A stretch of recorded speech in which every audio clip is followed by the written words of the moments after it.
So we know the acceleration due to gravity on is 9.8. This is only true on the surface of the Earth. So it's different for our planet? Yeah, and it's also different on our planet if we go higher than sea level. Because the real equation for this acceleration is big G, like the same one that goes in force, times the mass of whatever's pulling you in, so it would be the mass of your planet that you're analyzing, divided by d squared, which is distance from center of planet to whatever height you're at. So for now, let's just say you're on the surface, so it'll just be the radius of your planet. Same units. This will be in kilograms, and this will be in meters, and your overall units will end up being meters per second squared. So it'll be interesting to see for the parameters you pick what that little g is going to look like on your planets, because then you'll just know by just comparing it to 9.8 if it compares well to what we experience.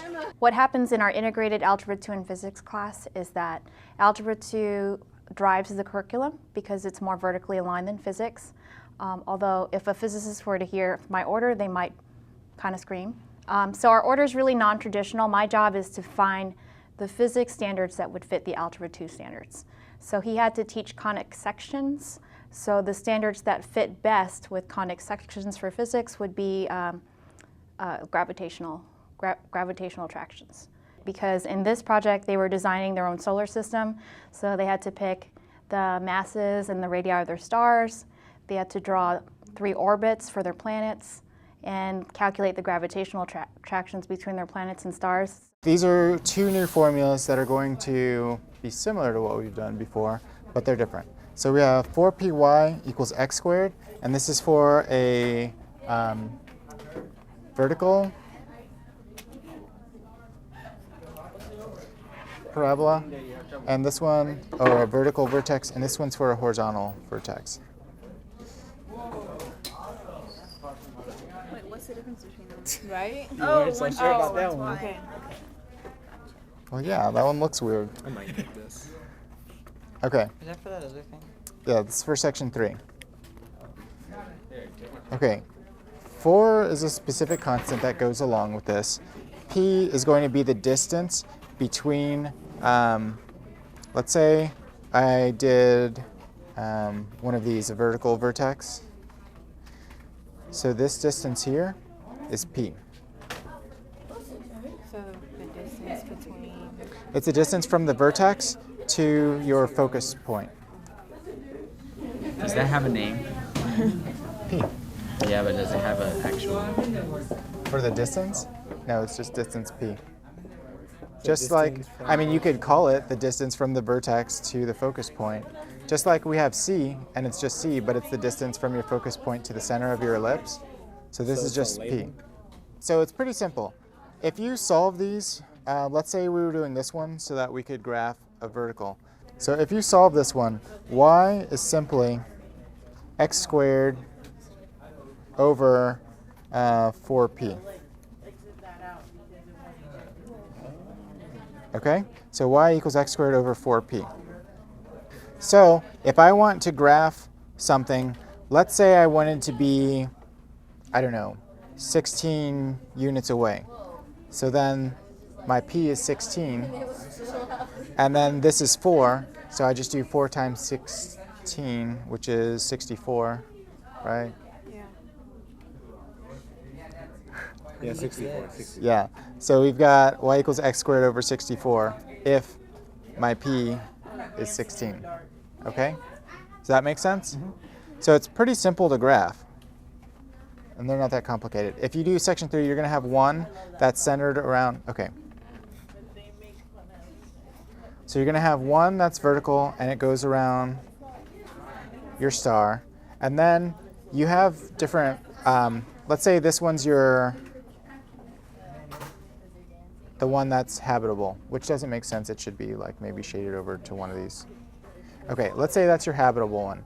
Well, if this has a horizontal major axis, then you'll pick a point like this, and then you'll have another one that comes in. Do you like just this. pick any point that's on the...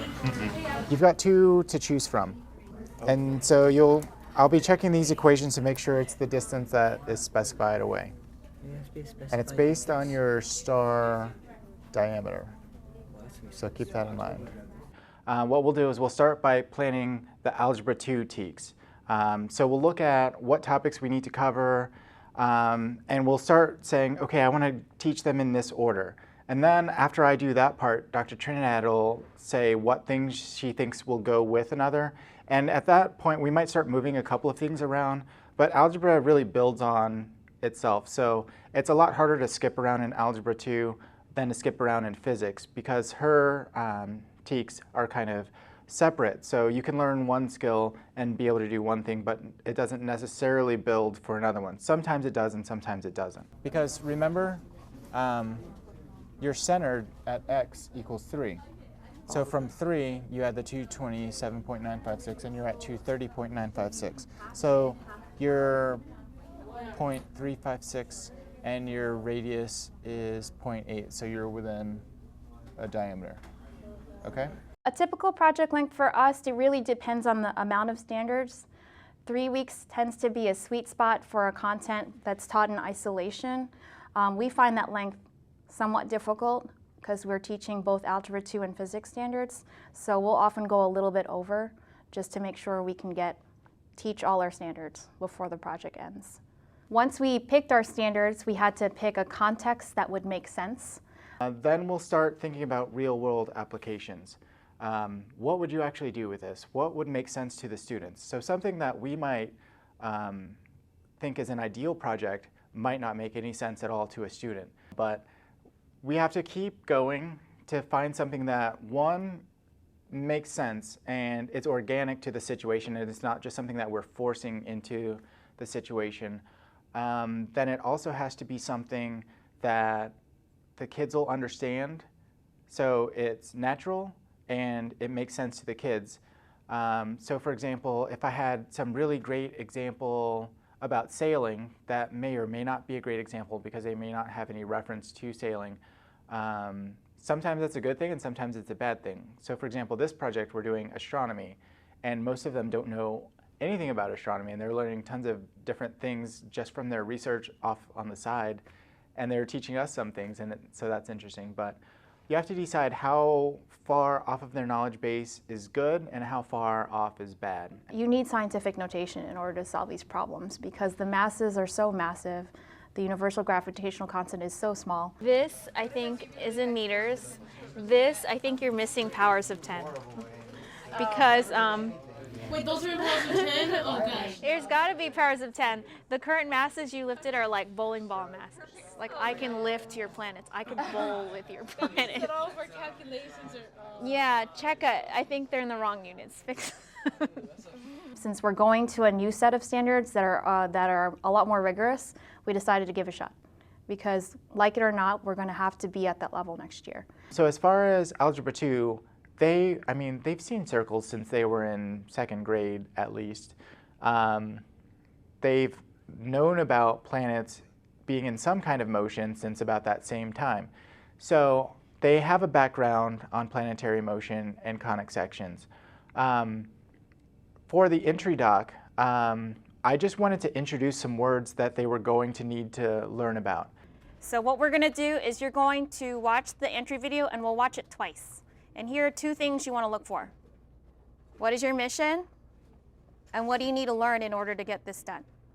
So take notes on that in your notebook, and then later I'll come to your teams and stamp that in your notebooks. And then you're going to meet with your team and you'll all have notes on this and you'll consolidate what you said into a journal article, into a journal reflection that you're going to enter through Echo.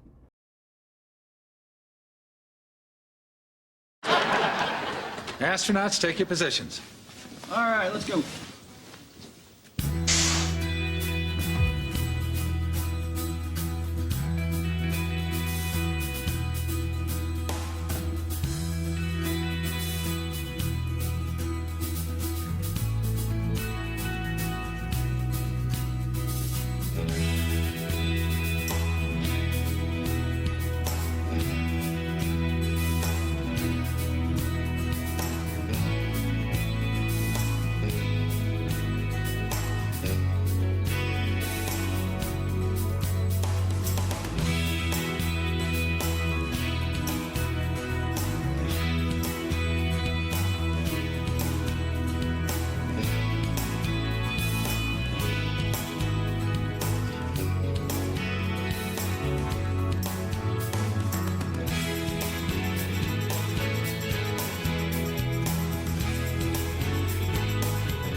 and it kind of builds a little curiosity, or at least you hope it builds some curiosity as to what those things are and how you're going to use them.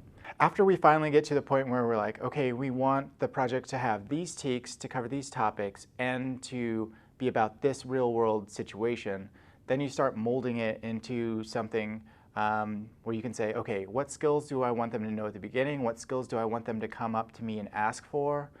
What do I want them to do at the end? So after you have your situation, you have to have a final product in mind. Where are we leading to? What is this going to? What's going to naturally make them need to know all of these things along the way in order to do this successfully at the end? Y'all want to do the journal entry first or the warm-up? We use a lot of assessments. I'd say a majority of our class time is involved in giving feedback to students and making sure that redirecting them towards the content we're trying to teach. So there are smaller assessments, for example, where you might have a warm-up. Would you like to attend a short workshop to review the warm-up questions on? No. Use your notes you took while viewing the entry document video to answer the following questions. Summarize what you think your mission is. List all things you will need to learn. So the mission is to design a solar system and create a habitable planet. You know how we have you use this a lot? This is the free fall acceleration, or acceleration due to gravity. Well, that was a lie. Okay, that's only true at the surface of the Earth. Once you move away from the surface of the Earth, or you change, what do you call it? Or change the mass of your planet or the size of your planet, this number is going to change. So what that is, the real calculation is kind of similar to your force. It's going to be the mass of your planet times big G, which was still 6.67 times 10 to the minus 11, and so on, divided by the radius of your planet squared. Okay. That gives us the Gravity. Acceleration? Acceleration due to gravity on your planet. all right. So depending on how you chose your parameters, it might be Earth-like or bigger or smaller, depending on how you picked. Okay. Okay? And can we keep this by us? Yeah, keep that. Gosh, you guys have gotten far. I'm excited. I don't even have a grade sheet for that. That's awesome. Orbit comes within a star diameter of the two boundaries. So that means the inside and the outside. Wow. An easy way you can do that is you've already picked a point that's right here. Pick another point that's right there. When you find the middle of that, that's the middle of your ellipse. And then the distance from that to your star is your C. So then you already have your major axis, which is your A, and your C, and you just have to calculate your minor.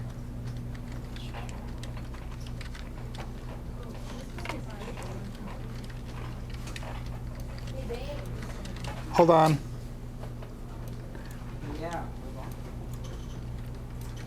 Completely outside. You have the completely outside. That one's complete. Let's say you have that one complete. Okay, don't have that one yet. So after you finish with that, you can just do a screenshot and put that in your presentation. After you have that, then it's mostly about scaffolding and doing workshops and things like that to get them to that. What's this? Triangle. It's a triangle. Is there anything special about this triangle? Right. It's a right triangle. What do you know about right triangles? Okay, so what would our A be in this situation? Okay, so it's going to be x squared. What else? Y squared. Okay, R squared. okay. That would be if it's centered around 0, 0. Whoa. Oh, can we write that down? But we are not centered at 0, 0. So the opposite of squaring. So just like Castro was saying, we take the square root of both sides. Okay, here's the thing. When you're taking the square root, it could be positive or it could be negative. Okay?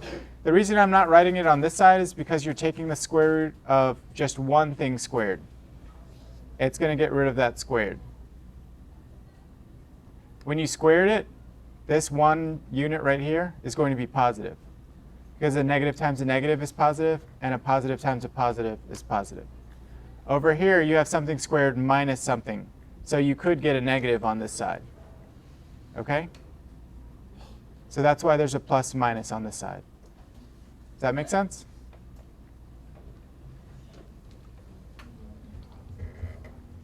Okay, so you take the square root and it gets rid of that.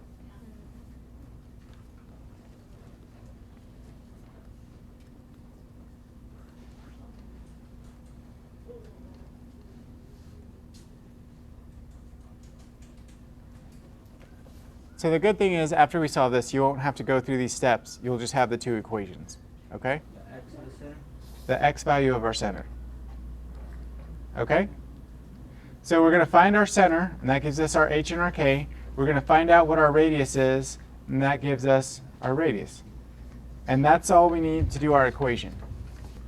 Okay, let's try an example. Find the equation of this one. Use this version.